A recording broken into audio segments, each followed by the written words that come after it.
दोस्तों, भारत में सोना खरीदना एक इन्वेस्टमेंट ही नहीं बल्कि एक शौक भी हो चुका है। हर घर में आपको कुछ ना कुछ सोना मिल ही जाएगा। खासकर देश की महिलाएं सोने को लेकर काफी दिलचस्पी रखती हैं, लेकिन सबसे बड़ी समस्या इसकी शुद्धता को लेकर आती है।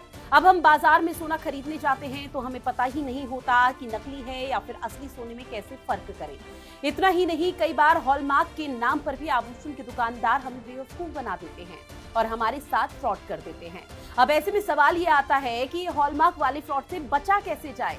तो आज मैं आपको ऐसे उपाय बताने जा रही हूँ जिससे आप सोना खरीदते समय हॉलमार्क के नाम पर कभी भी धोखा नहीं खा पाएंगे। देखिए, हॉलमार्क का पूरा राज इस 3 नंबर के पीछे छिपा होता है जो हॉलमार्किंग पर लिखा जाता है। अगर हॉलमार्क पर 585 अंक लिखा है तो इसका अर्थ ये है कि आपका सोना 14 कैरेट का है, जिसमें 58.5% सोना और बाकी की मिलावट है।